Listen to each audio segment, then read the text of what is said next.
On the occasion of Ganesh Chaturthi, the air is filled with devotion and joy. But beyond the festivities, Lord Ganesha's teachings offer some valuable life lessons, from thinking out of the box to embracing the sweetness of giving.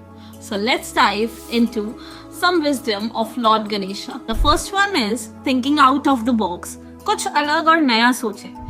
Ganesh ji का बड़ा सिर हमें कुछ नया और अलग सोचने की सीख देता है. The second is listen attentively. ध्यान से सुने.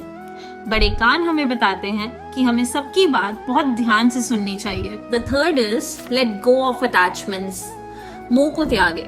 गणेश जी की कुल्हाड़ी हमें ये सिखाती है कि जो भी हमारे मटेरियलिस्टिक बॉन्ड्स या अटैचमेंट्स हैं, उसका हमें मोह नहीं रखना चाहिए. Another is stay balanced. संतुलन बनाए रखें. गणेश जी का बड़ा पेट हमें ये सिखाता है कि सुख दुख को हमें शांति से स्वीकार कर लेना चाहिए. The next is look beyond what you see. गहराई से देखें. गणेश जी की बड़ी आंखें हमें गहराई और ध्यान से चीजें देखने की प्रेरणा देती हैं. The another is control your mind. मन पर काबू रखें. गणेश जी का वाहन मूषक हमें ये सिखाता है कि हमें अपने मन और इच्छाओं पर नियंत्रण रखना चाहिए. The next is sacrifice for wisdom. ज्ञान के लिए त्याग. गणेश जी का टूटा हुआ दांत हमें ये सिखाता है कि कभी कभी हमें ज्ञान के लिए चीजों को त्यागना पड़ता है.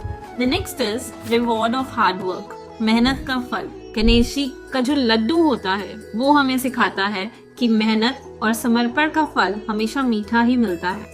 Last but not the least, giving and sharing. देना और बांटना. गणेश जी का प्रसाद हमें ये सिखाता है कि हमें खुशियाँ और चीजें दूसरों के साथ बांटनी चाहिए. I hope you will implement all these life lessons to have a personal and a spiritual development. May Lord Ganesha bless you with wisdom and prosperity and remove all the obstacles from your life. Wish you a very happy Ganesh Chaturthi.